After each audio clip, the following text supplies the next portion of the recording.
G'day, my name is Keith, and tonight I am going to be reading this Batman Storybook Annual from 1968. My wife Joan and my dog Cosby are asleep, and my son Tim's been going at me for a while to create some cheap long-form content. So that's what I'm going to be doing here. I've been holding on to this book since I was a child. You can see here it's taken some damage.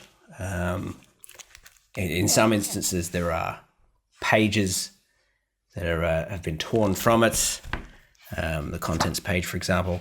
And there are also some notes in the margins that I recall leaving as a child, like here, for example. So it'll be interesting to sort of revisit those. This book has dozens of Batman stories. I've never read it cover to cover. A few would have, I imagine, in one sitting. But, well, tonight's the night. And it's also got some jokes to break up the stories. So we've got the Joker jokes. I know that somewhere in here we've also got the Riddler riddles. And I think it was initially published, here are some more notes here. I think it was initially published in the United Kingdom. So it's got some interesting 1960s football facts there that we'll be able to get into. There's the Riddler riddles. Why did the beanstalk? Because it heard the grass growing. So there'll be more of that later. So without further ado, let's tuck in. Now, I am going to be reading it right through from the first page to the last. It's approximately 100 pages or 94 pages. I don't know whether this is going to take 10 minutes or 4 hours. So settle in. Okay. Now, annoyingly, once again, the contents page is gone, so we'll just have to go with it here. But story number 1, Flap Went the Penguin. Now, I've also noticed that on a couple of pages, Anthony Van Peeler, grade 4, 5, 6, there and there, Dealin, I should say, Anthony Van Dealin. Now, I went to school with him, and I lent him this book on a couple of occasions. And I don't think I ever noticed as a child that when the book was returned to me, he'd literally written his name on multiple pages, which if you borrow a book, you shouldn't do that. Oh, look, Crime Fighters in Training. A look at Britain's modern police force, 1968. So look, we're in for a treat. Let's start.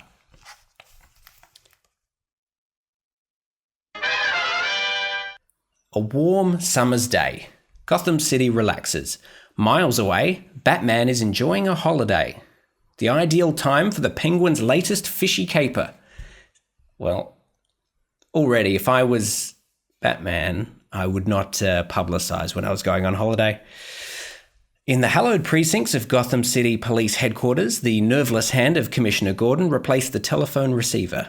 The finely chiselled features wore a sandbagged look, and when the lean mouth opened, no words came, only a stricken croak.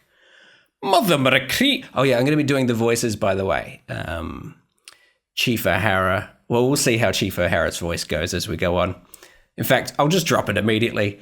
Mother McCree, what is it? Moaned Police Chief O'Hara. He's always moaning, the police chief. It is his what's his job if not to pay attention to crimes as they occur? Though even as he uttered the words, he feared what the answer might be, for the croak which proceeded from the parched lips of his celebrated superior could only mean the return to Gotham City of one or other of the misguided miscreants who had plagued them in the past. Bravely, the commissioner pulled himself together. Central Park, he whispered hoarsely. I'll also be retroactively deciding how I should do line readings. Many people up in Central Park. Is there a Central Park in Gotham City? Who wrote this? All right. The embattled chief interrupted testily. Yeah, sure. There's lots of folks up in Central Park, especially this time of year. So what? What time of year is it? Commissioner Gordon's eyes snapped and his jaw squared. He realized that he was about to impart dire news, but he did not falter in the task. At least 100 umbrellas suddenly and without warning sailed into the sky like so many kites, Chief O'Hara, he said gravely. Is that a crime? The chief sagged at the knees as though they had abruptly turned into spaghetti. He's a moron. Umbrellas, he faltered, like one who hesitates to credit the evidence of his own ears. Yes, umbrellas, insisted the commissioner. Need I say more? Now, he doesn't need to say more. But anyway, the chief clutched his fevered brow. But it's the hottest and calmest day of the summer, he yipped. That's what he meant by time of year. How could 100 umbrellas sail up into the air? The seeming impossibility of the feat renders all the more pregnant with horrendous import, replied Gordon. He always talks like that. You mean it's the work of the Penguin, groaned O'Hara. Well, what the Who else was it going to be? He's the police chief. No wonder they need Batman. Can there be any doubt of it? But what are we going to do? The chief shook, as if with the palsy. Batman and Robin are on holiday, and words failed him. The commissioner dropped a kindly hand on his shoulder. Be brave, Chief O'Hara, he intoned. Catastrophe faces us, unprecedented in its macabre menace. The moment we have dreaded for years has come. This time, we have to solve a case alone and unaided. Well, when he got into the force... Okay. O'Hara tottered to the desk, gnarled hands clawing at it for support. Commissioner Gordon squared his shoulders. Well, hang on. He already squared his jaw. Okay. We must not sheath the sword nor flinch from the awesome task before us, he added quietly. But how to set about that awesome task was something he privately admitted was beyond him. Like, really privately, not even to the person standing next to him. At this very time, a peaceful scene was being enacted on a riverbank far from the turmoil of Gotham City. Two figures were fishing the bubbling waters. The figures of Bruce Wayne, millionaire philanthropist and master of Wayne Manor, accompanied by his teenage ward, Dick Grayson. Nice to get away from it all for a little restful fishing, Dick, mused Bruce. As he spoke, his float vanished and the line tightened. In another moment, he was hauling in a fat catch, if you know what I mean. Dick grinned. You're doing better than me, Bruce. I haven't had so much as a nibble all morning and half the afternoon, he reflected. The other half the afternoon was fine. He switched on his transistor radio, and both the chums instantly lost all interest in fishing, for the voice of the newscaster was saying, Strange occurrence in Central Park, Gotham City today. On a day of perfect calm and no breeze, at least 100 umbrellas suddenly soared upwards in the sky. Dick uttered a gasp, but Bruce held up a hand. The voice went on. Commissioner Gordon and Police Chief O'Hara are investigating the occurrence. They believe it may be the work of the arch-villain known as the Penguin, and... The radio crackled and faded, but it made no difference. They'd heard enough. Holy codfish! The fine finny fiend is back in action, exclaimed Dick. Bruce nodded. Already he was packing up his rods and tackle. There's only one course open to us, he said. I'm afraid our vacation must be postponed. It's back to Gotham City for the pair of us, Dick. 5 minutes later, they were driving down the state highway en route for Gotham City, or more specifically, Wayne Manor. Aunt Harriet was surprised to see them. My goodness, what brings you back, she gasped. An urgent message, Aunt Harriet. One I could not very well ignore. We'll resume our holiday later. Is that all he tells her? She must be asking questions by this point. Bruce crossed the wide room to the library. He raised the cover of the unusual phone which stood there and got through to police headquarters. Batman, it was the voice of the commissioner, overflowing with relief. I thought you were on holiday. We were, Commissioner, but we picked up a radio newscast and returned at top speed. Now, I'd just like to say, we've read the first 2 pages so far out of 100. And so far, we've gotten up to the very first scene of a regular episode. So that should give you some idea of the pacing that we're going to be enduring this evening. So let me just take a sip of hot coffee. I know I shouldn't drink hot coffee after midnight, but, you know, Batman shouldn't have to quit his holiday halfway through. Thank heavens for that, cried Gordon.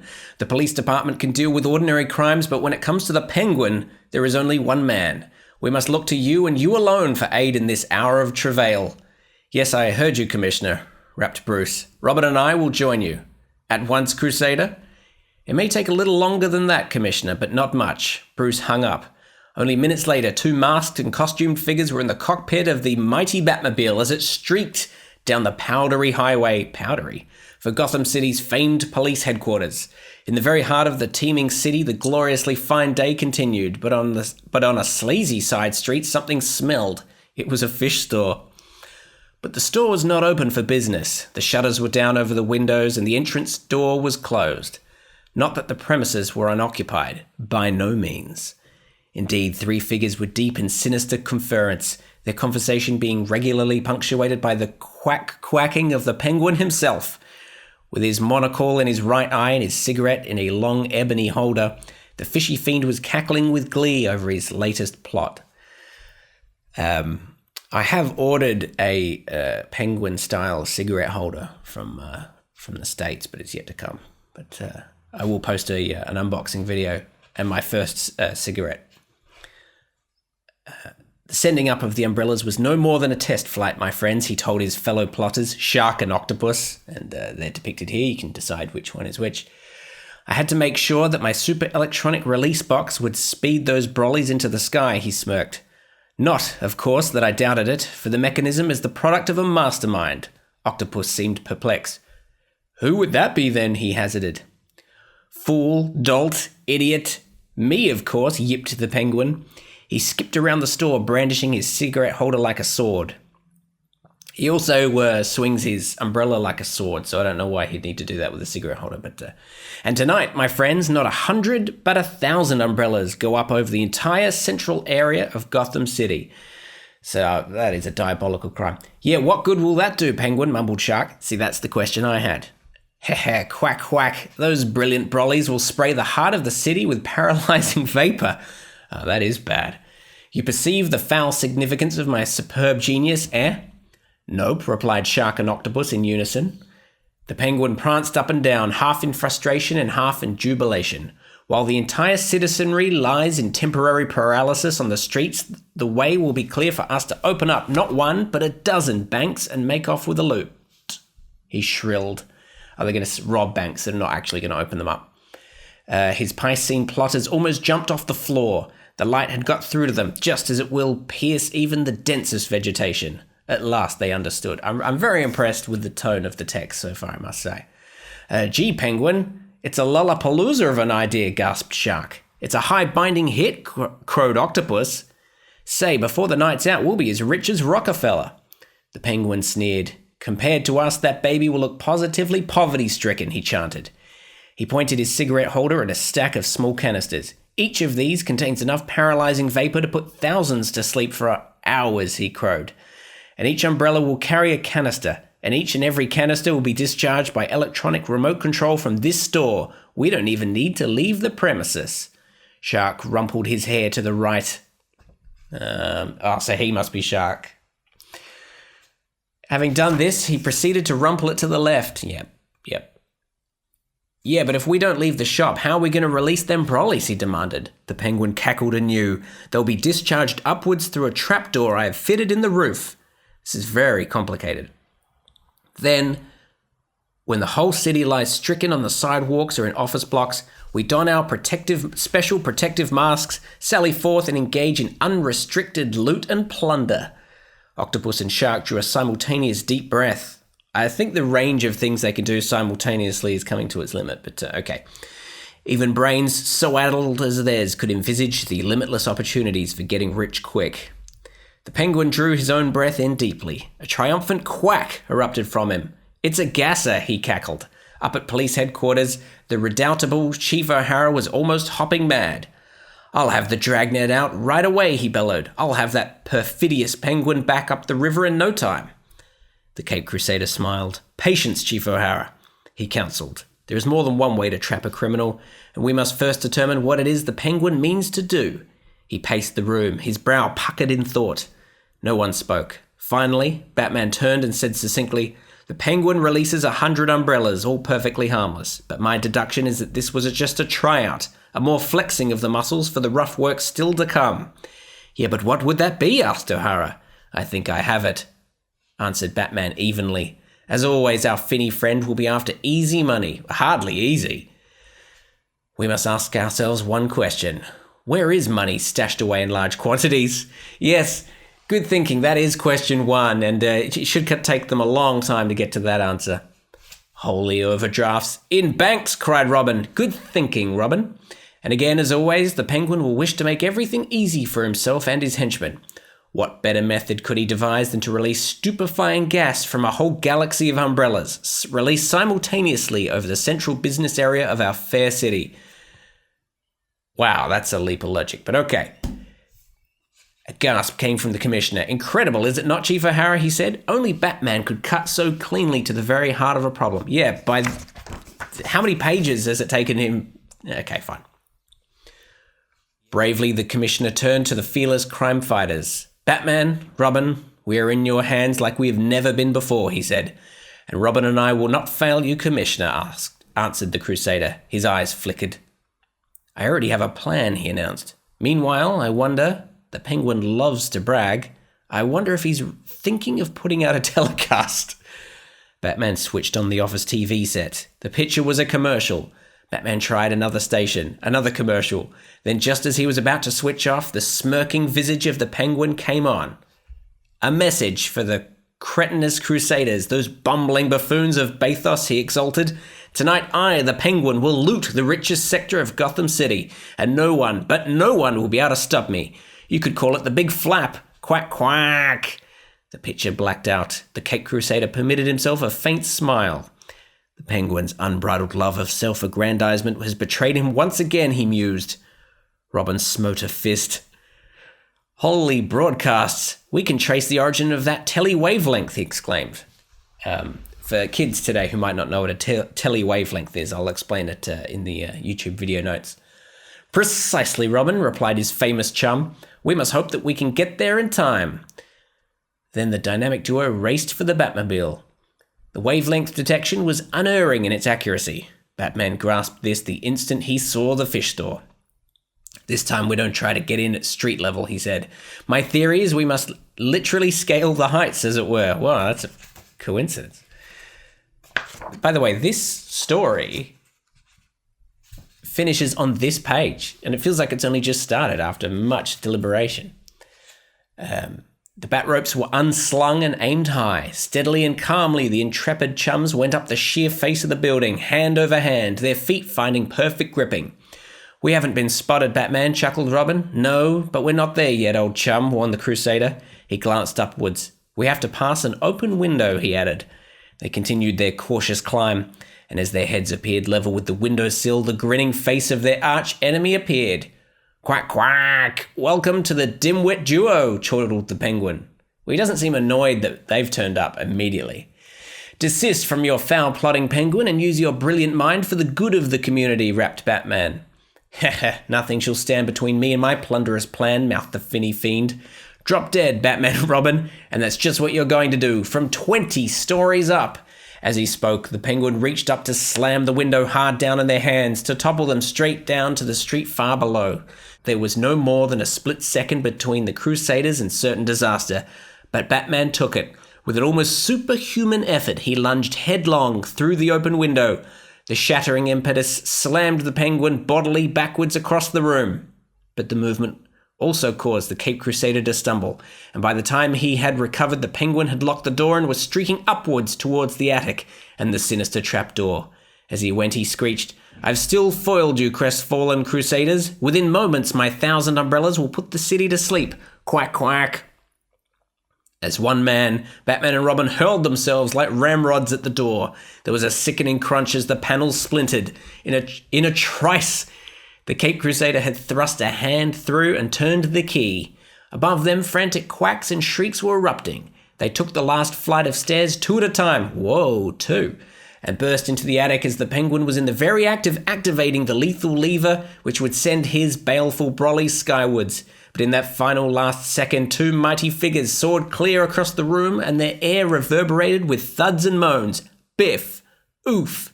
Pow! Foiled in his bid to release the gas-carrying umbrellas, the Penguin flailed backwards. But even as he did hit, so he aimed his own private umbrella, a finger sneaking around the trigger. Batman wheeled, ducked low, and turned the umbrella back on the finny desperado. There was a dull plop as the perfidious pellet, second time they've used the word perfidious, and it's only page 9, blasted from the gun muzzle at the tip of the umbrella shaft. And the penguin caught it in full in the chest. For a moment he tottered, then his eyes closed, his fish face sagged, and he went down on his hands and knees with a strangled quack. After that he flapped over, staring at the trapdoor but not seeing it, nor was he likely to, for by the time he recovered from his own potent pellet, he was likely to be behind bars. Octopus and Shark made a last rush, colliding chin on with two youthful fists, punching like one. "Good work, Robin," chuckled the Cape Crusader. The boy Wonder grinned. "Holy herrings, that was some fight," he said, "and a real flap for the penguin."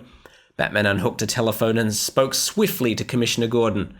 "Once again, you're the savior of our noble city, Batman," gasped the Commissioner. "We'll be right over with a police van to collect those miscreants. See you then, eh?" "I fear not, Commissioner."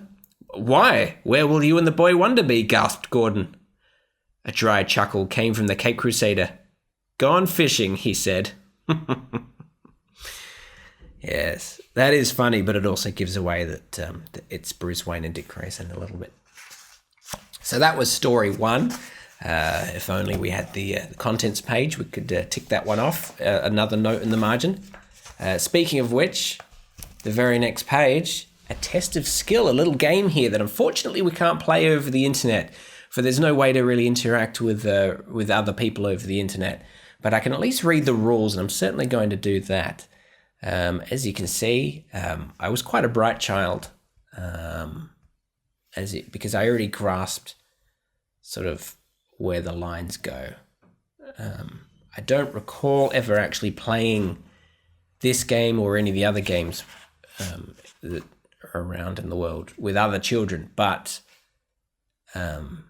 anyway, perhaps I can read the rules and it would be valuable for you at home to just imagine what it'd be like to play it, I suppose.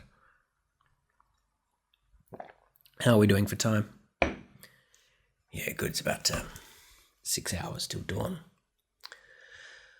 A crime fighter needs to be quick-witted, alert and resourceful, but he also needs his fair share of luck, as Batman is the first to admit. He would never admit that, I don't think, but okay. Here then is a game against which you can pit your wits and see how you would rate as a crime fighter. All the super criminals have banded together and captured Robin. It's up to Batman to rescue him. Fortunately for him, the super criminals involved have left a series of clues, questions, and riddles to test Batman's intelligence and ingenuity. During the course of his search, he comes across a series of objects. If he fails to associate the object with the... If he fails to associate the object with the right supercriminal, he must go back 2 spaces. If he guesses correctly, then he must answer a further question. If he answers this correctly, then he may move forward the instructed number of spaces. If he fails to answer it correctly... Okay. If he fails to answer it correctly, then he remains where he is. Fine. As well as this, the Riddler has left 3 riddles at the entrance to convenient shortcuts, and if Batman answers them correctly, then he's able to follow the arrows and use the shortcuts. Otherwise, he must follow the red arrows and go around the long way. This does sound like fun. There's another one. Batman was able to rescue Robin in 7 moves, although he did have his fair share of luck. See how many it takes you. So Batman's played this game. Okay. If you can do it in under 15 moves, you have probably got what it takes to be a successful crime fighter. Answers and identities of super criminals below. Well, this is exciting. Okay. I'm just going to skip straight to the clues here. The identities of the super criminals and their questions. So the super criminals are as follows. The Bookworm, the Penguin, Catwoman, the Archer, King Tut, the Joker, the Penguin, Mr. Freeze, Egghead, King Tut, and the Clock King. So King Tut is there twice. Intriguing. Okay. Now here are the questions. Now I'll answer these. Now that I'm a grown adult, I'll just simply answer these questions accurately. And if you're a child, just ignore these answers. But I'm about to give them away. Okay, so who wrote the book King Solomon's Mines? Hang on. What is happening? Oh, this is the bookworm's question. Answers to the questions and riddles on page 77. Okay, I'm going to remove the book from the theatre of combat for a moment. Please do not be alarmed as I find the answers.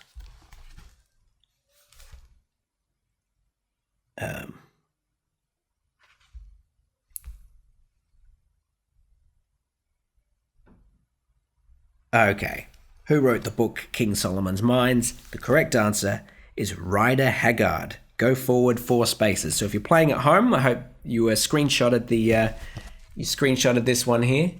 And I've just noticed there's another note there of myself, perhaps my own riddle, and I'll come back for that in a moment. But question 2, are penguins found at the North Pole, the South Pole, or both? Excellent question. The answer, South Pole. Go forward 2 spaces. See, now this was written in the 60s. That's probably incorrect by now.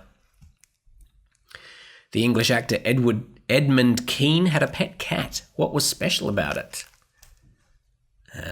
It was a puma. Go forward 7 spaces. Edmund Kean. Never even heard of him. He's probably long dead. And same for his puma. Who was the minstrel in Robin Hood's Merry Men? Oh, that's an easy one. It was Will Scarlet. Okay. What, in fact, is the full name of King Tut? King Tutankhamun. Yep, Tutankhamun. How many cards in a pack, including jokers? 54. I hope you're enjoying this, by the way. This is going to be going on for another few hours. How does a fish manage to breathe? I would have said through gills. Yep, through its gills. What is the freezing point of water on a Fahrenheit thermometer? 32 degrees. When I was a kid, we didn't have Celsius or Fahrenheit. What is meant by congruent triangles? Triangles which are exactly the same shape. Yeah. Oh, yeah, and the other riddles. When's a door not a door? Oh, I've lost the answers. When is a door not a door? When is a door not a door? No, there's literally no answer. When it's a jar.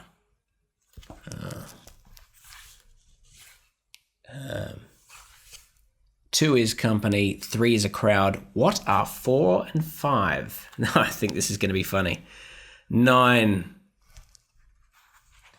What word has 5 letters, but if 2 are removed, 1 is left? Stone. If you take away S and T, it becomes 1. So, you can't fault that logic there. And I don't think it's possible to read my own clue. I'll hold it up to the camera there. There we go. If you've got any ideas with what that clue is, please let me know. And isn't Robin looking a little worse for wear there? He's meant to be a teenager. Okay. Whoa. Story number 2. The Joker goes wild. This might be the first time anyone's ever tried to use the phrase the Joker and the word wild together. If you're drinking coffee at home, please write in the comments what kind of way you take the coffee.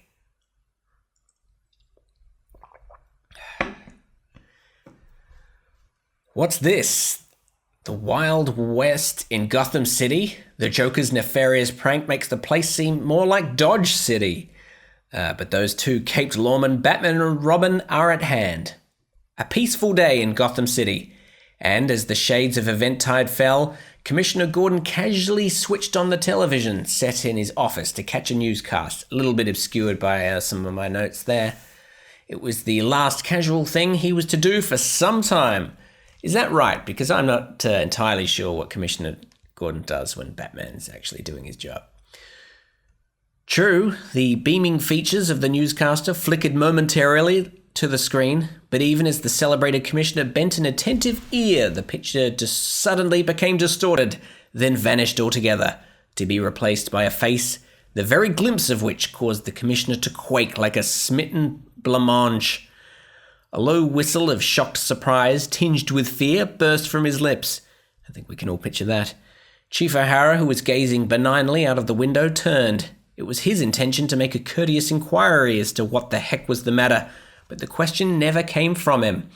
For at the sight of what was now appearing on the TV set of O'Hara's eyes bulged like twin golf balls. His jaw sagged from its hinges, and his tongue seemed to cling to the roof of his parched mouth. I know how that feels. When at last the power of speech returned to him, O'Hara gasped, "Commissioner, it's that devilish joker come back to plague us." The gallant commissioner swayed against his desk, his hands clutching feebly at it for support. By now the white clownish face of the joker was in full close-up, with a grin which seemed to go from ear to ear. Words cackled from him. "Greetings, cretinous commissioner. Salutations, obtuse O'Hara. Yes, 'tis your old buddy the Joker, newscasting specially for you. And what a newscast! Heh. I'll clap that thieving, marauding, two-timing joke peddler into jail, bellowed O'Hara. The commissioner raised a hand, commanding silence. Though the Joker was the last man on earth he desired to listen to, he felt that he should. For who knew what terrifying tidings were on the way? Nor was he wrong in his supposition. Gleefully, the clown prince of crime went on. "My super interference telecast is beamed exclusively at your screen, Commissioner." Well, that's a very inefficient way of sending a message. "You could call it the big joke, the biggest ever perpetrated, even in my heroic career of criminal capers." But what?" babbled Gordon strickenly. As if he had actually heard the tortured question, the Joker yipped, "Soon, very soon, an event will be staged the likes of which Gotham City has never seen, and its climax will be a crime so sensationally staggered that you will be swept from office by a veritable cascade of criticism, while I, the Joker, retire with mirthful merriment and loads of loot." The voice in the picture faded. For a single paralyzing moment, Commissioner Gordon and Chief O'Hara remained frozen in their tracks like a couple of stone men. Then, pulling himself together, the commissioner said, "Infamy of infamies! That jesting jackersnaps means business, jackernaps." "Yeah, monkey business," moaned O'Hara. "We gotta do something. We gotta act." "But not like fools, Chief O'Hara." As he uttered the words, the commissioner drew himself up to his full height. The light of resolution shone from his steady gaze. "There is but one course open to us in this hour of dire peril." "You mean?" began the chief. Commissioner Gordon nodded gravely. "There are only two living beings who can help us now. O'Hara, those mysterious and gallant figures whom we know as the dynamic duo." Purposefully, he strode across the room. He raised the cover of a curious dial-less phone and spoke crisply into it, a single word of imperative urgency. "Batman!" There isn't a dial tone on the Bat phone. Is that... Can we verify that? Maybe I'll bring up a picture. If that is true, I will put a picture of the 60s Batman Bat phone on screen now. In stately Wayne Manor, home of millionaire philanthropist Bruce Wayne and his teenage ward Dick Grayson, thoughts were turning agreeably to the prospect of another of Miss Cooper's excellent dinners. Bruce and Dick were finishing a game of chess. The door opened and Alfred, the faithful butler, stood there. "A call for you, Mr. Bruce," he murmured. "Probably someone connected with the Wayne Foundation," mused the master of the manor. "No, sir. It is a call on the phone," intoned Alfred. I wonder if the aunt who lives with them ever wonders why Alfred says that so often and puts that little inflection on there. She must be thinking something's up. It's stone cold. Bruce crossed the room in rapid strides. In the library, the bat phone was giving off alternate flashes. He picked up the receiver, listened without comment, and then said, "Robin and I will be with you at top speed, Commissioner." The boy wonder was already activating the mechanism concealed in the nearby bronze statue. Instantly, a whole section of the bookcase slid open to reveal two descending shafts of steel. The command rang out clear and strong from Bruce Wayne, "To the bat poles!" Within moments, the transformation was complete. The masked and caped figures which raced across the vast subterranean floor of the Batcave bore little resemblance to the quietly dressed figures so lately engrossed in a peaceful game of chess. Bruce and Dick had once more become Batman, the Caped Crusader, and Robin, the Boy Wonder. Only Alfred knew the secret of their dual identities. Only Alfred knew of their existence. Below stately Wayne Manor, of the fabulous Batcave and its amazing electronic devices, and the monstrous supercharged Batmobile. A flying leap took the Caped Crusader into the cockpit, with the Boy Wonder by his side. Flames blasted from the mighty exhaust. Then the great automobile was streaking through the secret exit to erupt from the very hillside itself. A fence, remote-controlled, flattened itself as the Batmobile thundered on to the dusty roadway. At the first forks, a sign loomed. Gotham City, 14 miles. If you have any interest in seeing what the Batcave looks like today, Tim and I did make a video. We took a drone there, Tim's drone. In fact, I'll put a link right there up in the corner. And you can click that one there. And then come back to this video and keep watching it to improve the viewing stats.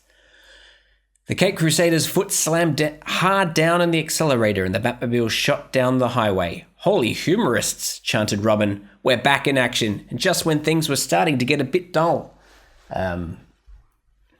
Robin's not very bright. A faint smile crossed the lean features of his fearless chum. "They won't be dull now," he remarked. "No, the Joker will see to that." "So will we, Robin," rejoined Batman grimly. Meanwhile, in a hidden hideout on the sprawling waterfront, the Joker was prancing with glee. He broke off to wheel on his own newest henchmen, a couple of plug uglies, rejoicing in the names of Harry the Humorous and Mick the Mirthful. "Is everything ready for our colossal caper?" he demanded. "Yeah, right down to the last bronco," answered Harry. "And better still, to the last lariat," chuckled Mick. That is funny. The Joker clapped his gloved hands. Oh, what a sinister surprise is in store for our hateful foes. Picture the scene when our Wild West cavalcade thunders down Old Broadway. Stagecoaches, horses, cow punchers, and yelling red and my looping lariat. "Yeah, don't forget the lariat, Joker," cackled Harry. He's not going to forget. The clown prince of crime grinned from ear to ear again. "As if I'm likely to," he gloated. "It'll be the climax of the cavalcade. Right, are all the hired men ready?" "Ready and raring to go, boss," yipped Mick. The Joker touched a switch. The entire wall opened, revealing a vast underground floor jammed with beetle-browed characters in cowboy clothes and red raiment. Okay. "Wagons roll," bawled the Joker. The mighty Batmobile roared to a stop outside the famed headquarters of the Gotham City Police Department. Batman and Robin bounded up the steps, racing into the sanctum of Commissioner Gordon and his embattled chief. "Thank heavens you've come so fast," cried the Commissioner. He turned to O'Hara. "What should we do if anything happened to the dynamic duo?" he queried. Chief O'Hara shook visibly. "Don't even think of it, Commissioner." I'm going to get back into the voices. He croaked. Succinctly, Batman said, "Clearly," I think it's the coffee kicking in. I think it's the coffee. Clearly, the Joker planted his picture on TV partly because that would amuse him, but also because he is planning a coup more spectacular than anything he's ever dreamed up in the past. That means he must soon show himself in person, and... The Caped Crusader broke off as the intercom buzzed. An agitated voice cried, "Commissioner, you didn't tell us you'd given permission for a Wild West procession down Broadway." So there's a Central Park, we've learned, and also a Broadway. "What?" Gordon rasped the word. "What procession? I've given no permission. It's already converging." He's not the mayor, is he? He's the commissioner. I don't think the commissioner would. Okay. "It's already converging on Broadway, Commissioner. Crowds everywhere, traffic at a standstill, chaos in the streets."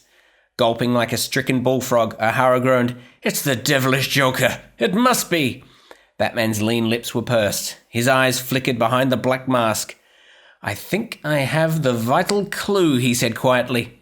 "What, already?" gasped Gordon. "Is there no limit to your brilliant powers of intuition and deduction, Batman?" The Crusader smiled. He looked quickly at Robin and said, A Wild West ruse. What does that suggest to you? The boy wonder smote his right fist in the palm of his left hand. Holy hop-along, he cried. Alton B. Hasseltine, first vice president of the Interstate Banking Trust. Quick thinking, Robin.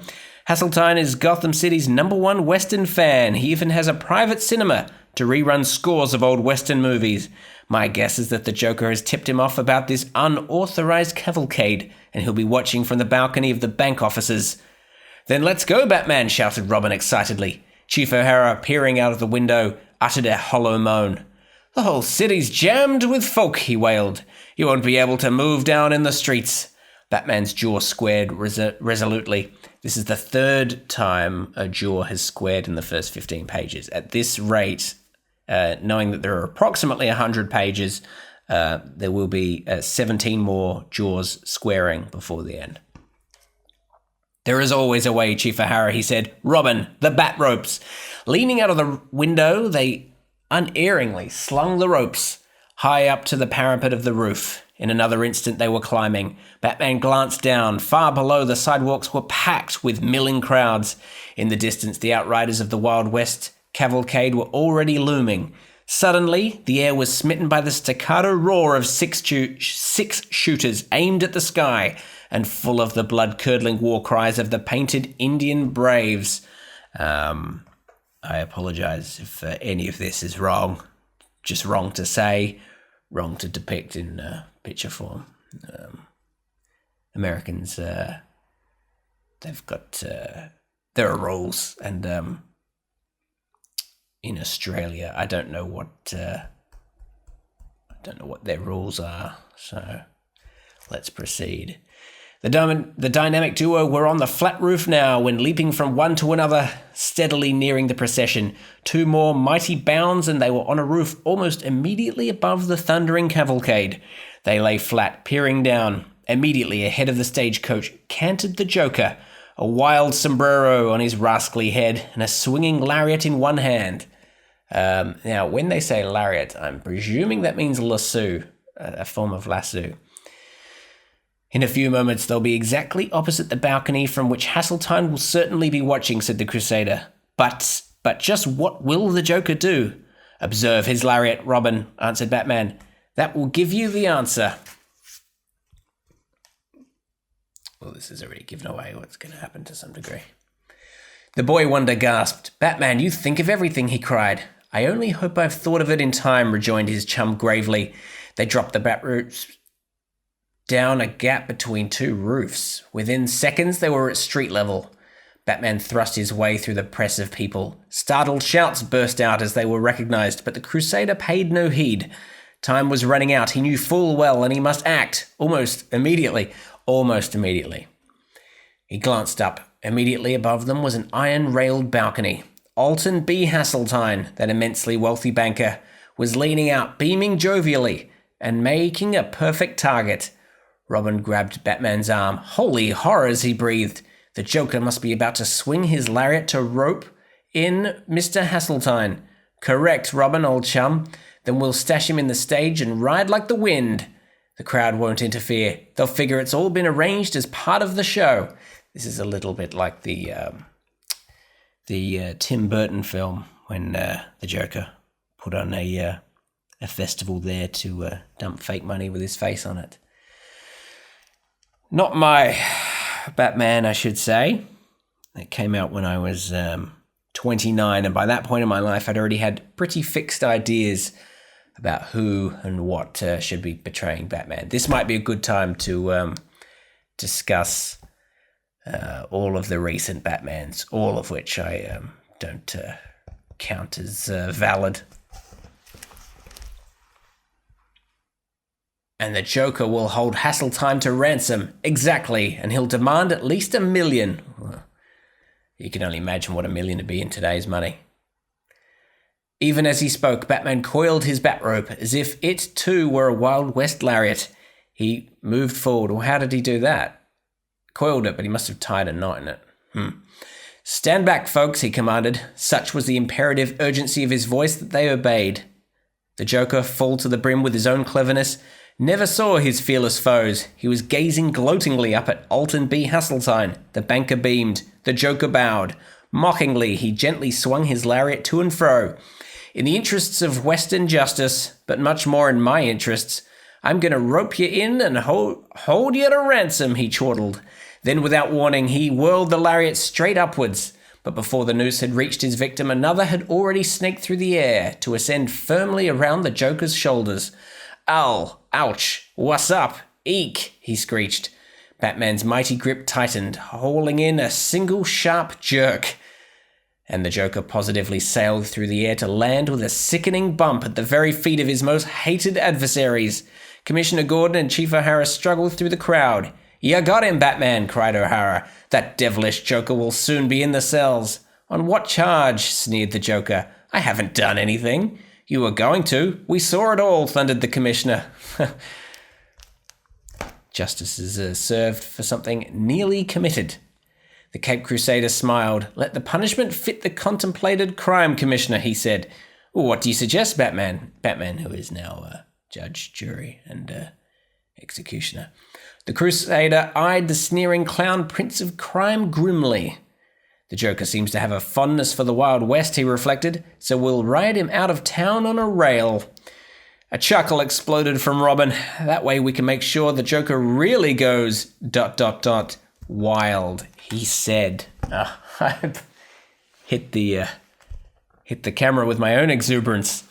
Let's shuffle forward and drink some coffee. This is going to be a long night, and I haven't heard Joan or Cosby stir, which is unusual for Cosby, at least by this point.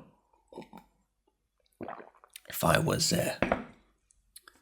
a clown prince of crime breaking into the home to steal jewels or assassinate whoever lived here, I can be assured that Cosby would not come to my aid. Now, here's a page of jokes that are not associated with any Batman villain, nor the Joker, nor the Riddler, nor the Gigglesmith.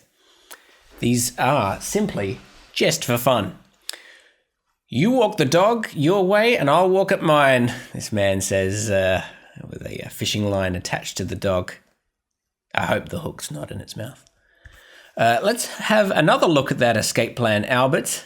You can see here the prisoners have dug a hole into a prison warden's office. And obviously as a child I had a bit of a problem with the signs on the wall and wanted them removed from the picture. Teacher at singing lesson. "You must sing louder than that." Pupil. "But I'm singing as loud as I can." Teacher.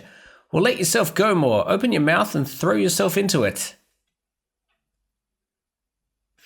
Sorry, did I miss the joke there? Oh, open your mouth and throw yourself into it.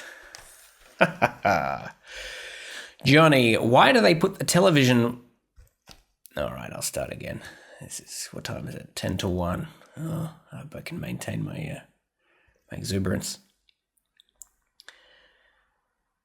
Johnny, and by the way, you don't have to keep listening. I'm just going to keep reading this book for the next 80 pages until my voice is dead and hoarse. Johnny, why do they put the telephone wires on such high poles, Father? Father. Oh, that's to keep up the conversation. Next joke. A chemistry teacher was giving a demonstration of the properties of various acids. Now, he said, I'm going to drop this 2-shilling piece into this glass of acid. Will it dissolve? No, sir, replied one of the pupils. No, said the demonstrator. Then perhaps you'll explain to the class why it won't dissolve. Because, came the answer, if it would, you wouldn't drop it in. A 2-shilling piece, just to explain, would now be worth several $1,000s. An agitated young man dashed frantically down the quayside, down the ferry slipway, and with a tremendous leap across the water, landed on the deck of the boat with a crash. Well, he said as he picked himself up, I made it. What's your hurry? Asked the deckhand. This boat's coming in. So he's misunderstood which direction the boat's travelling in to our amusement.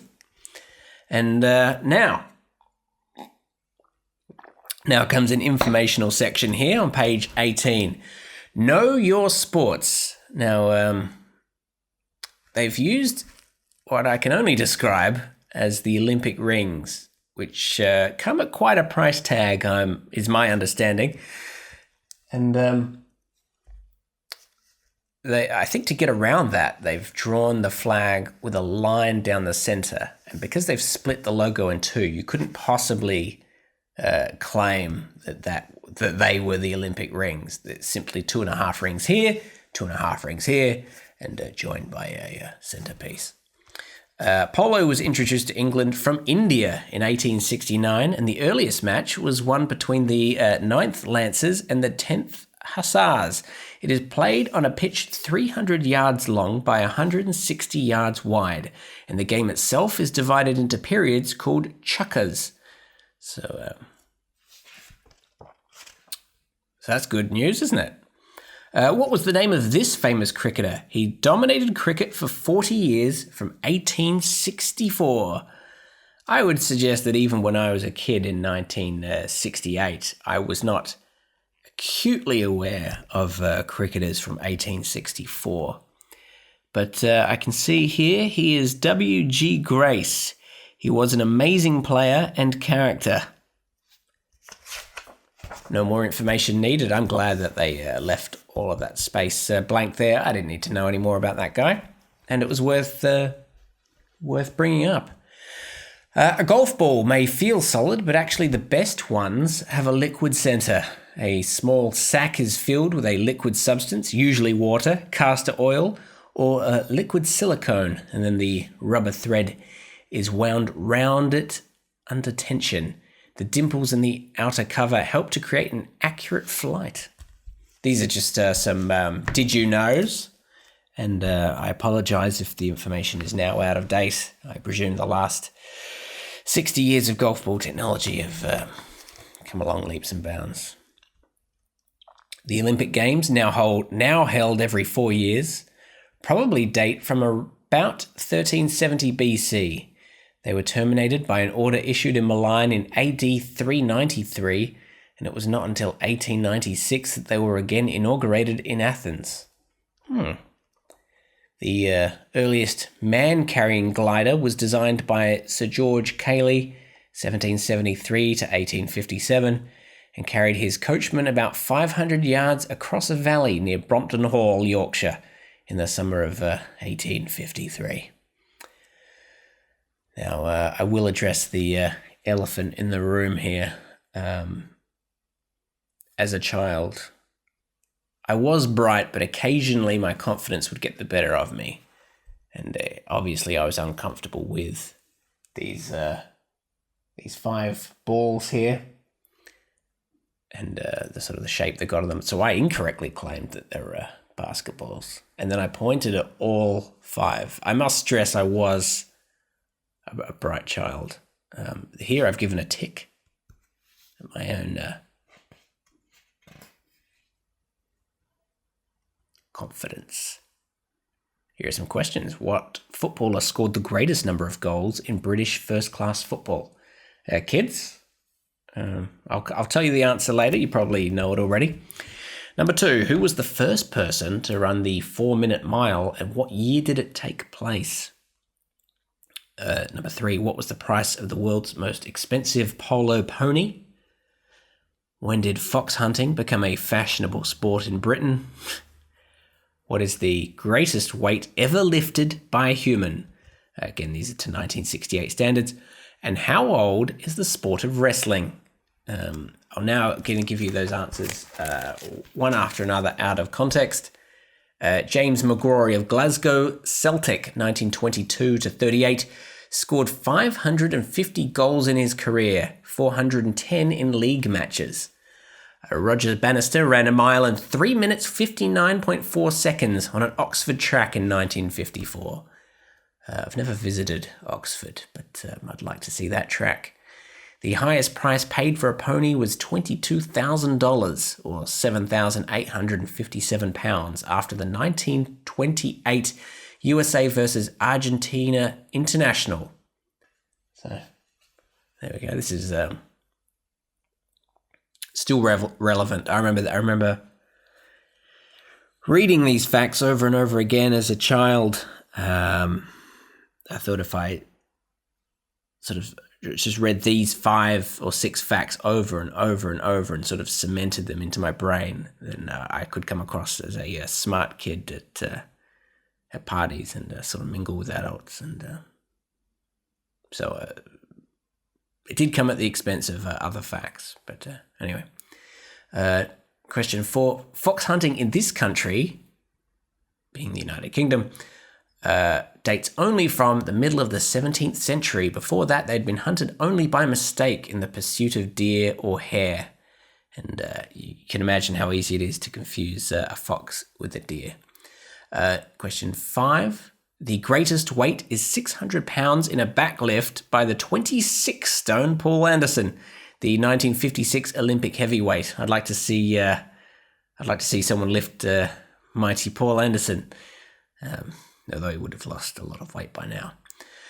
And answer 6. Wrestling holds and falls depicted on the walls of an Egyptian tomb prove that wrestling dates from 3000 BC or earlier, when aliens were here. Now, okay.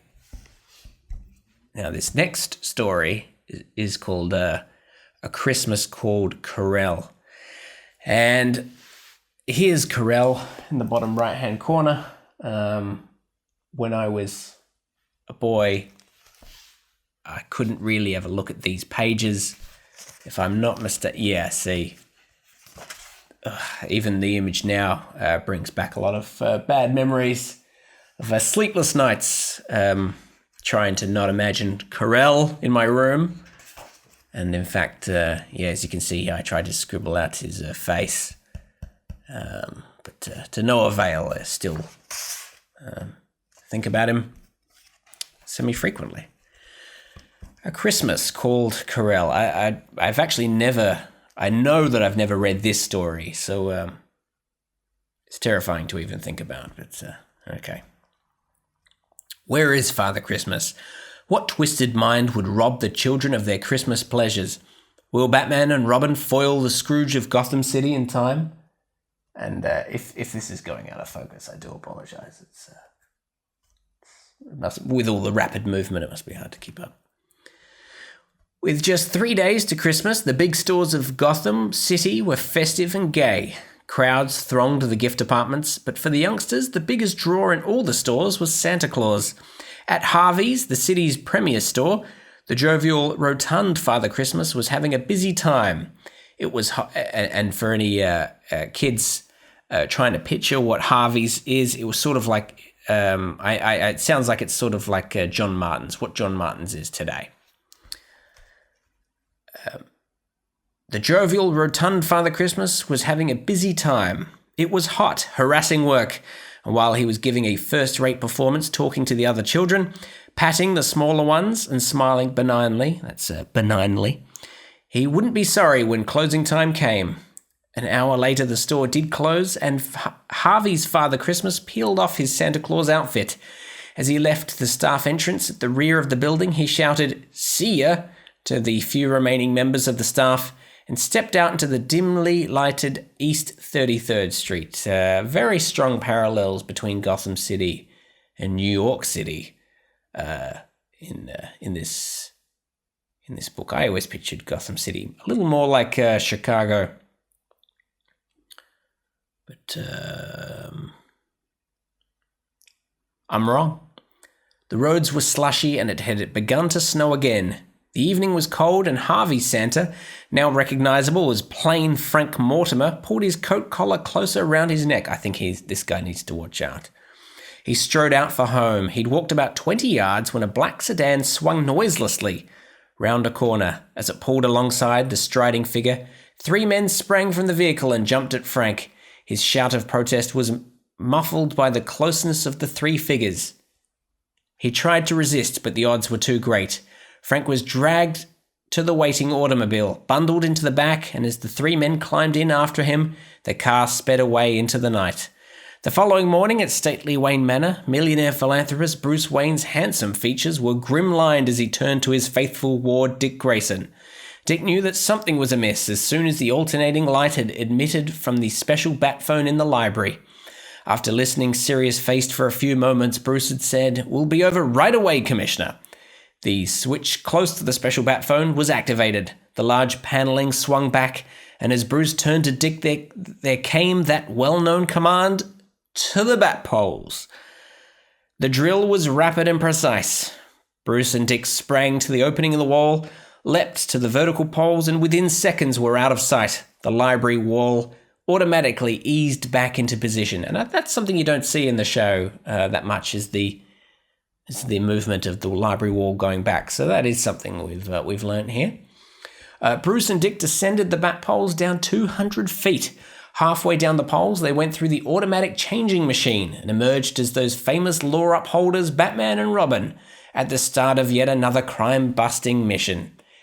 The fantastic Batcave, hollowed out of solid rock and completely undetectable, was a miracle of advanced technology. I'm enjoying this.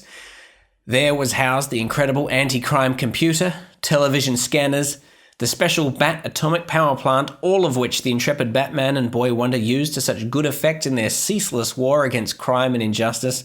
And there amongst all this equipment was the crimson and black 200-mile-an-hour Batmobile, one of the dynamic duo's most valuable assets. The one-of, that is true. If you've seen the Batman film, and perhaps we'll get to that someday, you will also see the Batboat and the Batcopter and the Batbike. So the Batmobile probably ranks second or third in terms of monetary value. I think Bruce Wayne does siphon some of the money to the Wayne Foundation to fund these toys. You can discuss the morality of that in your own time, or by putting the video on mute. The vertical poles led straight into the Batcave, and wasting no time, the Crusaders leapt into the cockpit of the Batmobile. Seconds later, the 5,000cc supercharger was carrying our intrepid pair straight to Gotham City Police Headquarters. As they presented themselves in Commissioner Gordon's office, Batman was impatient for further information. "Okay, Commissioner, what's it all about?" Sorry, my notes have obscured some of the text. "Incredible, Batman, incredible," announced a worried Commissioner. "It is the most despicable deed I have yet come across. First, Harvey's store reported that their Father Christmas had not turned out for duty this morning, and this their busiest day. So what?" Jibed the effervescent Robin. "Maybe he's sick, or he overslept." "Not so, Robin, I'm afraid," went on Commissioner Gordon. Within 15 minutes, 2 other stores reported their Santa Claus absent too.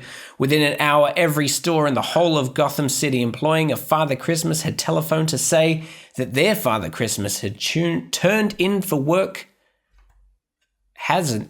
work this morning. "Holy coincidence," retorted Robin. Batman was thoughtful. He's always thoughtful. He said grimly, "I think not, Robin. Old chum, this is a deliberate plot to rob the children of Gotham City of their seasonal pleasures. Only someone with a deep grudge against happiness, and particularly the spirit of Christmas, would attempt such a dastardly coup." Robin cut in. "You mean exactly, Robin. If I'm not mistaken, I should say this was the work of our old adversary, Carell Christmas, the Scrooge of Gotham City." Carell Christmas was a mean old miser who, in spite of her advancing years, had a keen brain and a strong band of thugs to help her achieve her uncharitable aims. Well, this is interesting. It turns out the sight that so terrified me as a child was a woman. So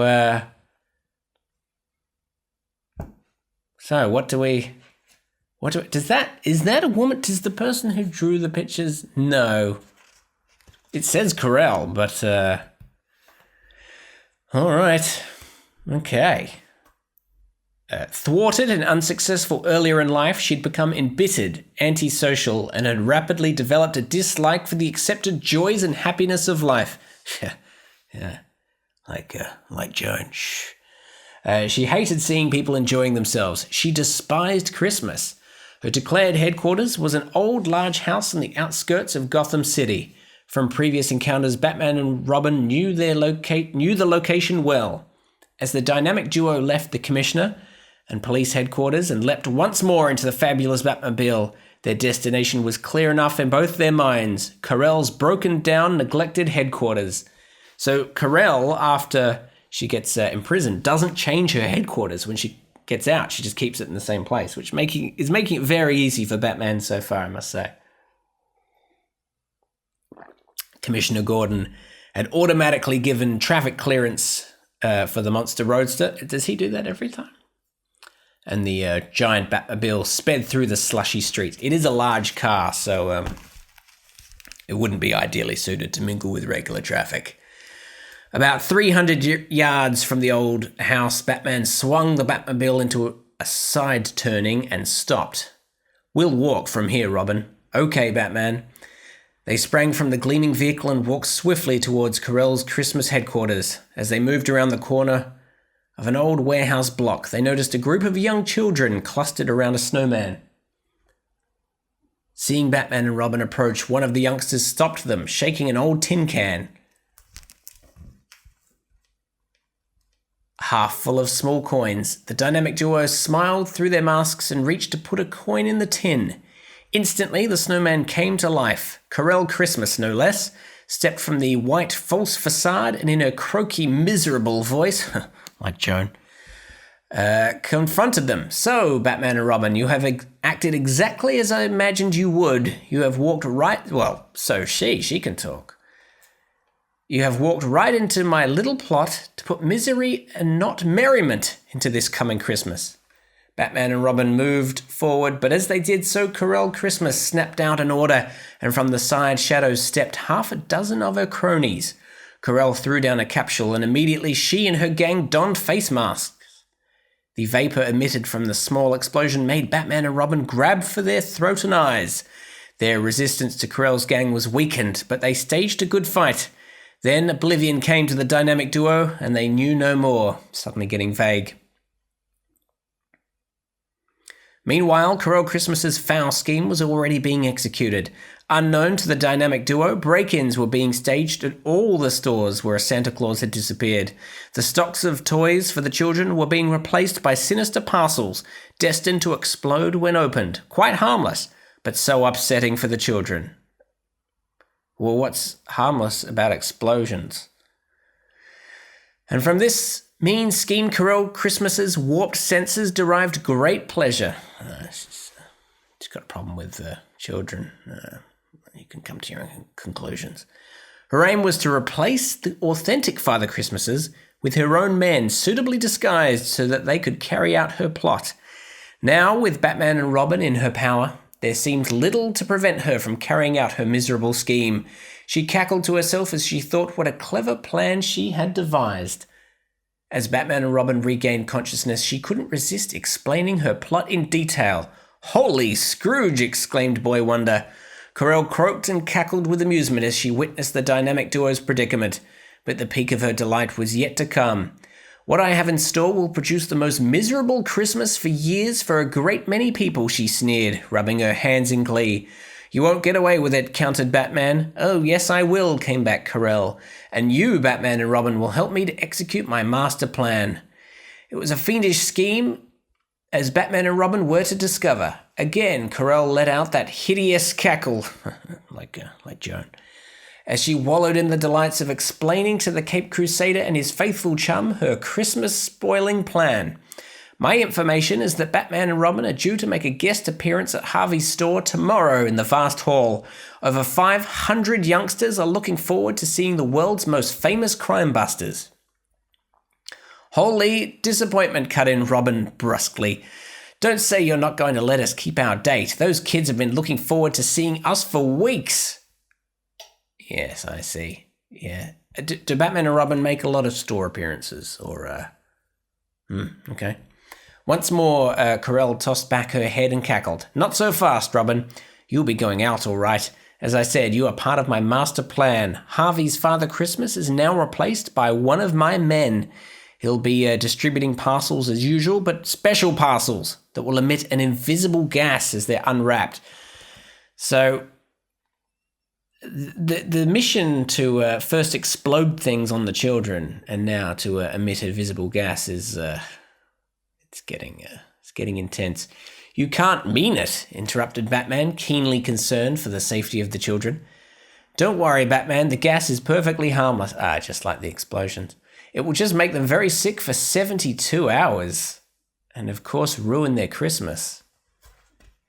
I don't even feel comfortable reading this aloud. The cackle was louder this time as Carell Christmas enjoyed the vision of the children's predicament. Harvey's main exhibition hall was filled with excited youngsters waiting the appearance of Father Christmas and the famous dynamic duo. Batman and Robin were standing by to go on stage. The situation was grave. Somehow Batman had to produce an idea to turn the tables on Carell's cussed deed. As if anticipating their thoughts, the old lady croaked, "No tricks, Crusaders. Remember, my men are ready." "Holy hopelessness," whispered Robin to Batman. "We can't be a party to Carell's profanity." "You're right, Robin," came back Batman. "We've got to think of something. And now, children, the folks you've all been waiting for, here's your chance to meet none other than Batman and Robin." The last couple of words were lost as the audience let out a wild whoop of delight, and Batman and Robin stepped on stage, waving to their fans. The cheering and shouting continued as the Crusaders acknowledged their young admirers. Then came Batman's announcement. He took the microphone and declared, "And now, folks, Father Christmas is here with his helpers to distribute a special Christmas gift to each and every one of you." Robin was worried. Within seconds now, those parcels would be with the children, and once they started to open them, Batman sensed Robin's concern. He whispered to his faithful chum, "Don't worry, Robin. Take your cue from me." The fake Father Christmas and his hoodlum helpers were already down in the body of the hall, mixing with the children. Father Christmas was standing by the huge sack of potent presents right at the front of the hall, just below the stage, beneath Batman and Robin. Already the dynamic duo could hear the triumphant cackle from Carell Christmas, watching from the wings, but her glee was premature. As Father Christmas bent down to take the first parcel out of the sack, the Cape Crusader sprang into dynamic action. He leapt from the stage and landed on the shoulders of Father Christmas.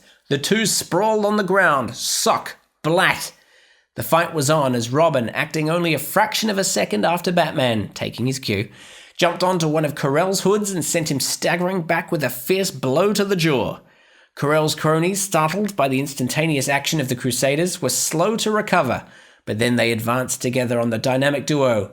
One thug lunged forward, but Robin quickly sidestepped the advance and administered a punishing blow to the ribs as he went by. Batman timed a beautiful left hook to the leery face of his adversary. Carell Christmas, now on stage, was furious at the turn of events. She could see Batman and Robin out-scheming her and didn't enjoy the sight one bit. "I'll fix you," she croaked almost hysterically. Instantly, she clutched inside an old handbag and produced a capsule. See, it is a dress. "Hold everything, Crusaders," she shrieked. "Stop or I explode this deadly capsule." As Batman advanced towards her, she flung the capsule down in front of him. The white vapor rose in a cloud, and as Carell Christmas clamped a mask to her face, Batman acted. He produced from his utility belt a capsule of universal antidote and exploded this not a couple of seconds after Carell's finished act. Now, this universal antidote he has used in a number of episodes. It's a very useful tool, and it was a good thing he invented it. And you can see this photo here. Robin looks a bit like a Frankenstein. "Great stuff, Batman," roared Robin, leaping at one of Carell's thugs. "Holy switchabout! Crunch! Pow! Zowie!" Batman and Robin swung into the attack.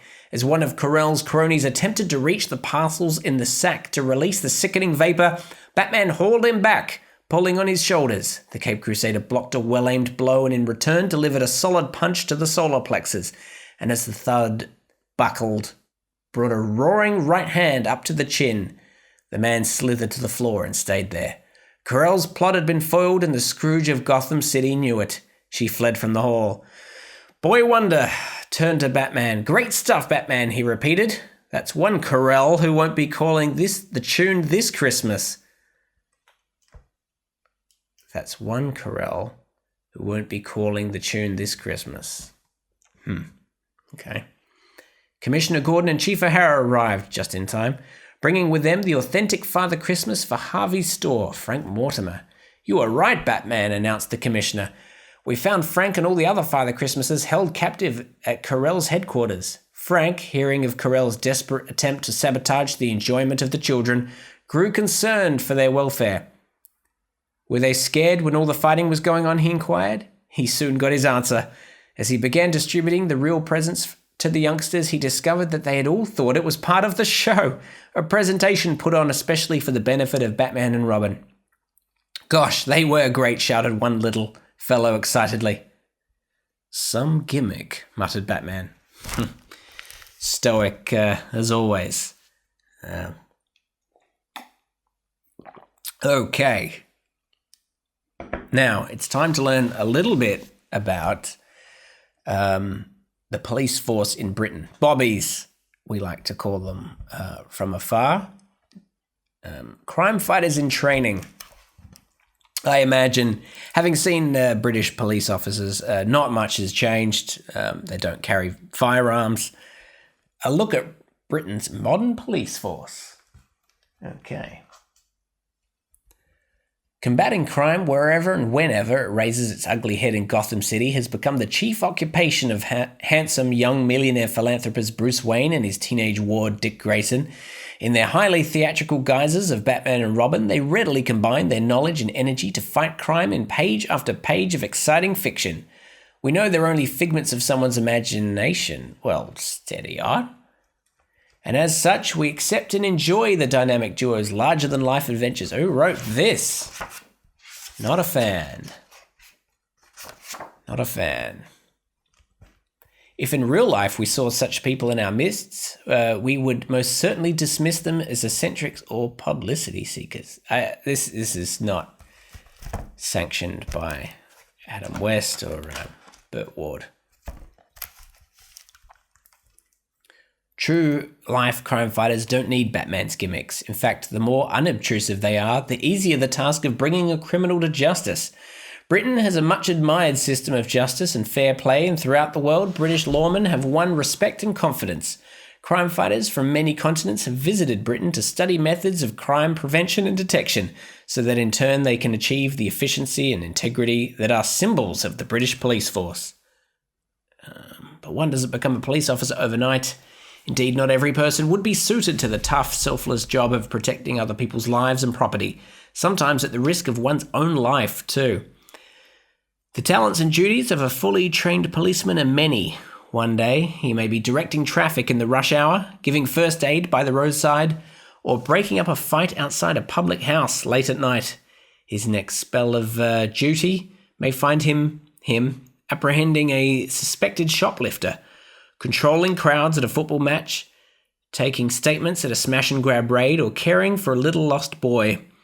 It is to the police officer that the public normally turn first for help, and he must be capable of rendering all the comfort and aid in his power. You can see in this photo here, I'll hold it up for the camera. A road accident is reconstructed.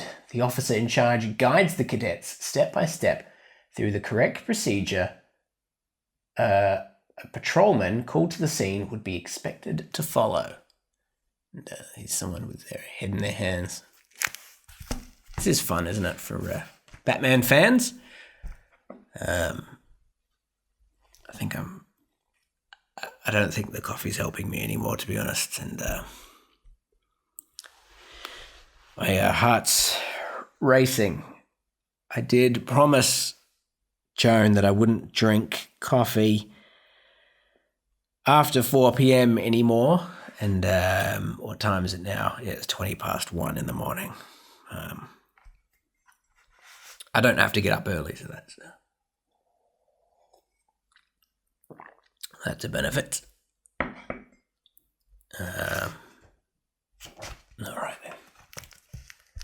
So now we'll just quickly skirt through the remaining 3/4 of this book.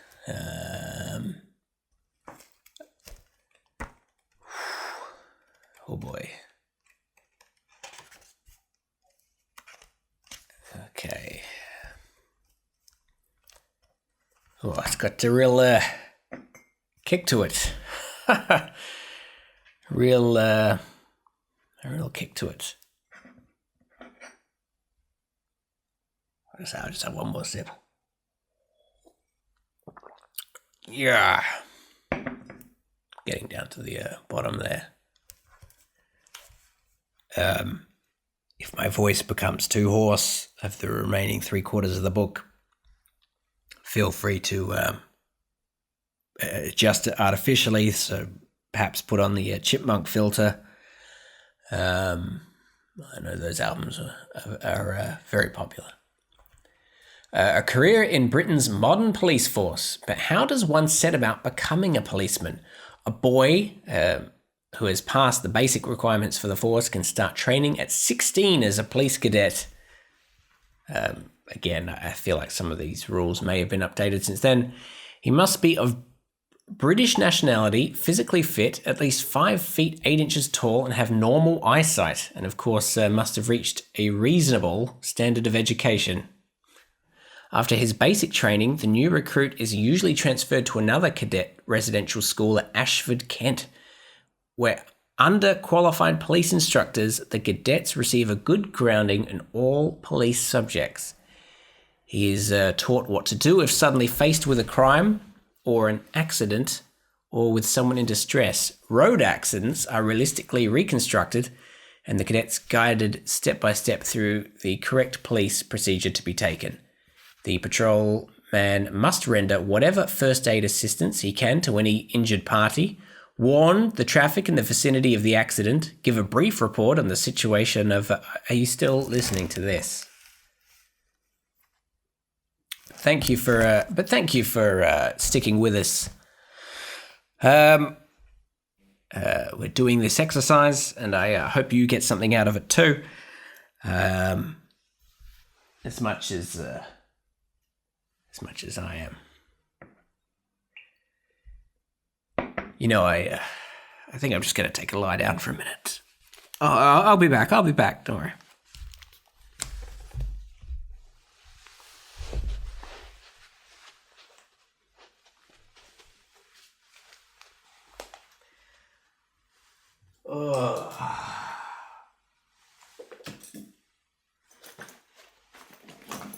Oh boy.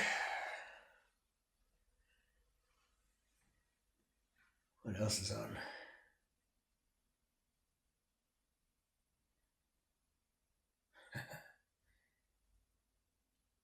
Yeah.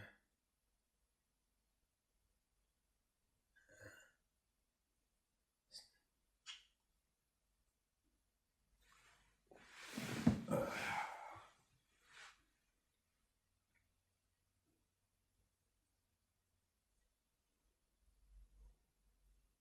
think it's okay to take a break. I don't think...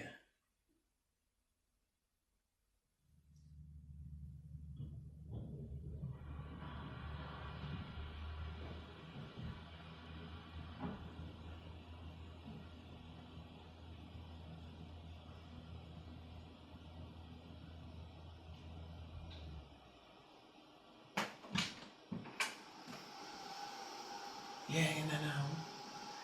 Yeah, no. Come back to bed, sir.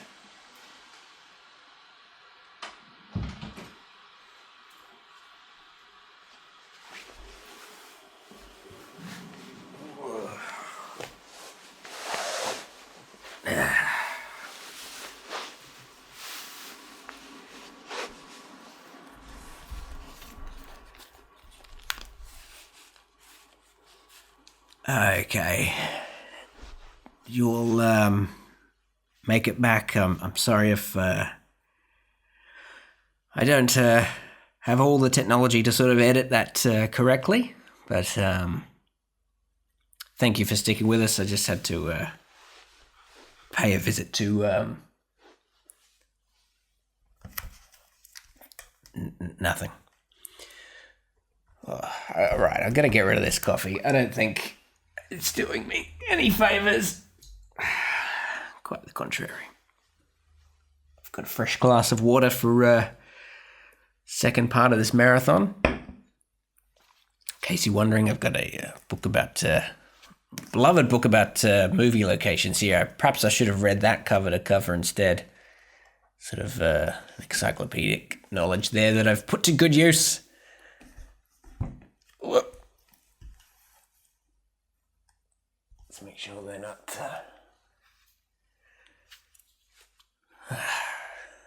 God.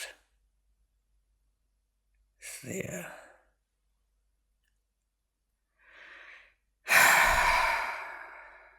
It's the worst idea yet. Yeah, I really wanted to do some long form content. And well, I think we can all I think we've all seen the results now.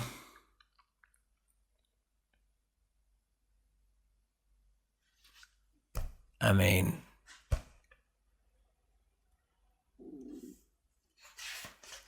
is there any point continuing, honestly? Egghead shells, well, that one would be quite good. There's, I mean, his egghead is, it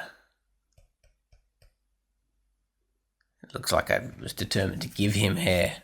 I might not have understood the concept of an egghead when I was a child. I obviously had problems with that drawing. Battle of Wits, a game for 2 players. Well, I would have played it on my own.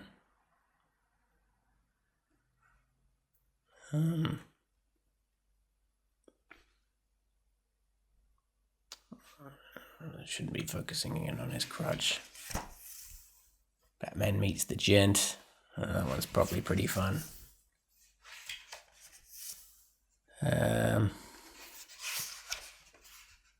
Steps to danger. Oh, there's another page missing.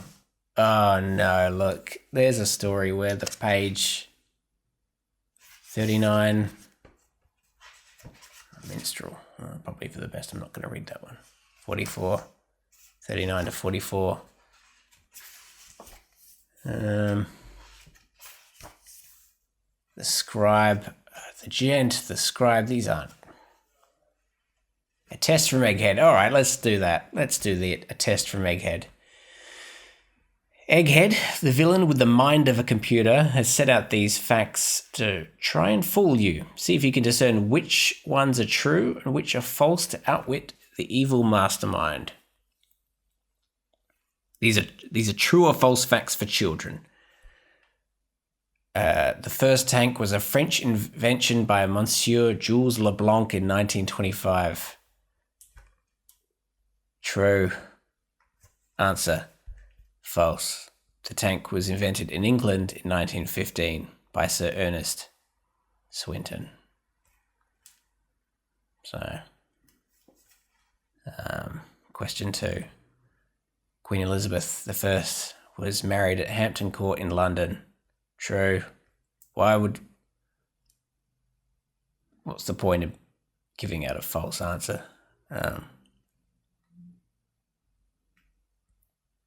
Too false. Queen Elizabeth I never married. So, 3, the US Flying Fortress aeroplanes carried 13 machine guns and 17,600 pounds of bombs. True. Answer, true. 4, Julius Caesar was killed when, as he invaded Britain in 55 BC, an arrow pierced his eye. Well, that would be a pretty interesting story. I'd have to say true. False. He was assassinated by Roman senators. So.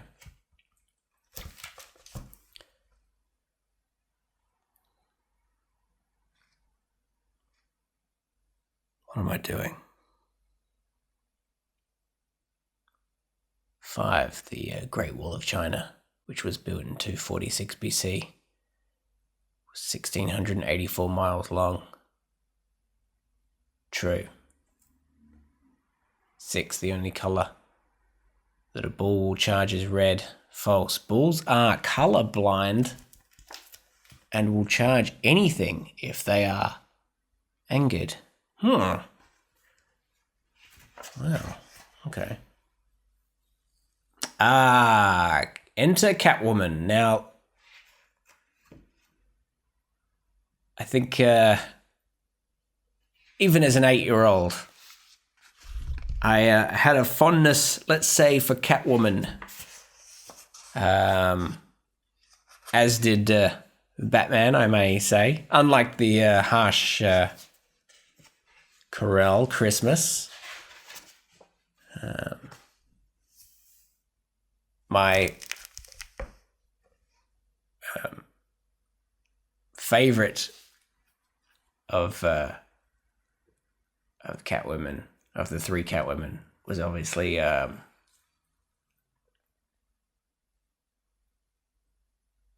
not Lee Merriweather, not Eartha Kitt, but the third one, my favorite one. I think my brain's shut down for the night.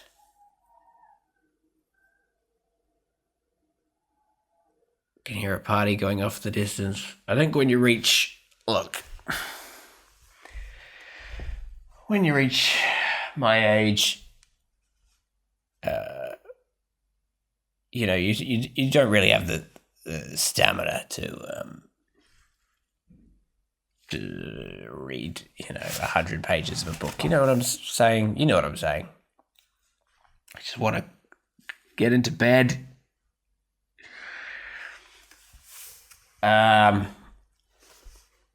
Let's keep going.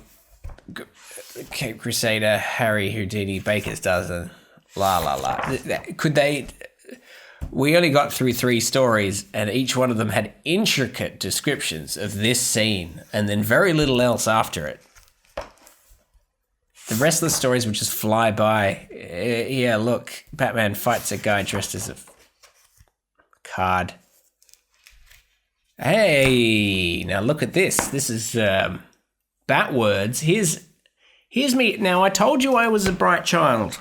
And I know that some of the notes earlier in the book may not have reflected that, but take a look at this. The Joker's nickname, 5 and 6, Clown, Prince, and you can see actually that it's actually written in pencil underneath and then pen on top. So, Clown, Prince, correct. 1 down. Batman's feline enemy, Catwoman, etc. Now, I know that the answers are all written just underneath here, but that's no reason to think that I didn't think of every single one of those. A black day for the Black Knight. Okay. The Riddler riddles finally get us out of here, and I've turned that into hopscotch with a backwards 3. The looks fake, but I really did think that 3s were backwards for a time, and that's common with children of all ages. The Riddler riddles. Have fun with these random riddles from the Riddler's vast collection. Why should you tiptoe past the medicine cupboard? Answer, so you won't wake the sleeping pills. These are jokes, not riddles. Why did the beanstalk? Because it heard the grass growing. Why is a mouse running into a hole in the wall like an old loaf? Because you can see its tail. Ugh. Joker again.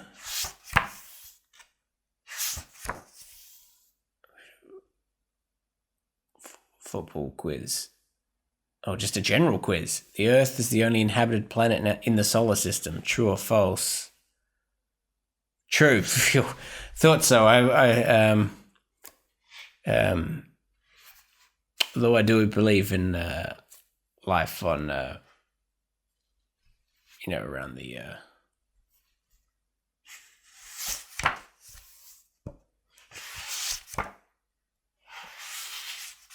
galaxy. Identity parade. Can you identify these enemies of the dynamic duo from the picture and word clues? 1, a deadly spider. No. Gloves have them. Fingers. A wealthy lady.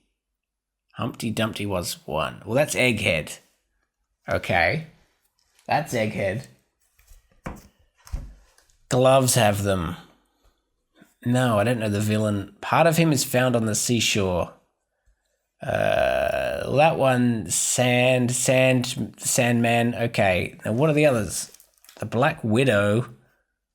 Okay. Gloves have them. Fingers. There's a bad guy called Fingers. What? Queen of Diamonds is a wealthy lady. Well, Catwoman's wealthy. She's a cat burglar. Flower for Batman. Nah, come on.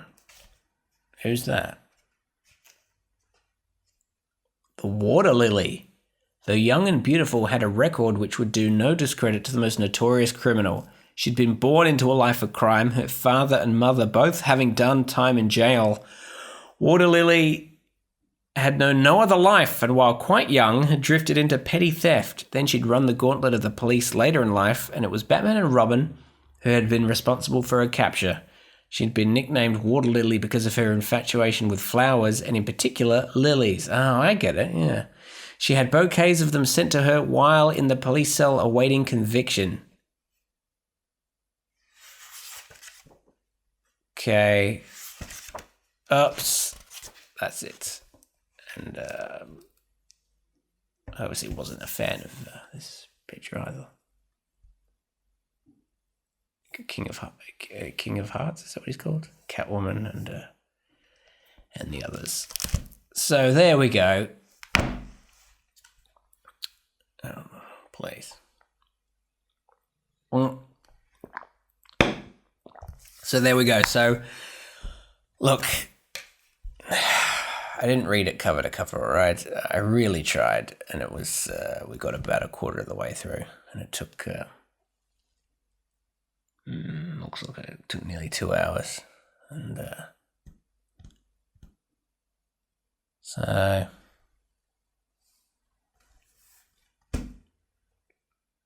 I mean, what, who's watching this on the internet? Get a life. Get a life. But also, please watch the other 2 Batman videos that I put out. One's about the Batcave. We went to the Batcave. We took a drone there, right? And the other one's the time we went to the Warner Brothers studios, and we were looking for Batman locations. We saw a whole bunch of those, and I put links to both of those at the end there. So I'm just gonna shut my eyes for a second, just for a second.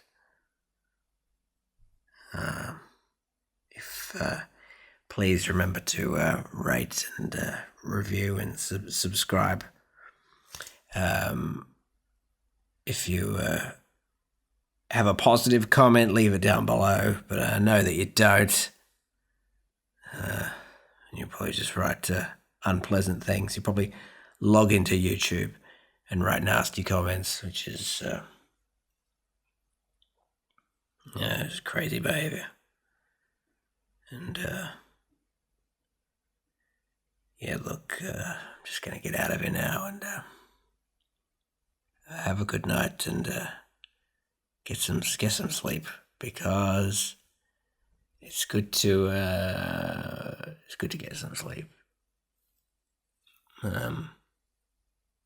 Get 8 hours of sleep.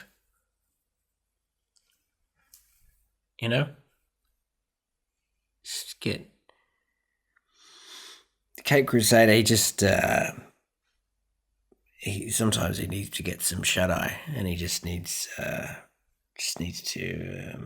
get some sleep, and anyway, get some. And then he's all fresh next time, but not now. Now it's just time to get some shut eye. So yeah, if this is still recording, if you know anyone who might want to watch this, just tell them that I went through the whole book. All right. Okay. Bye.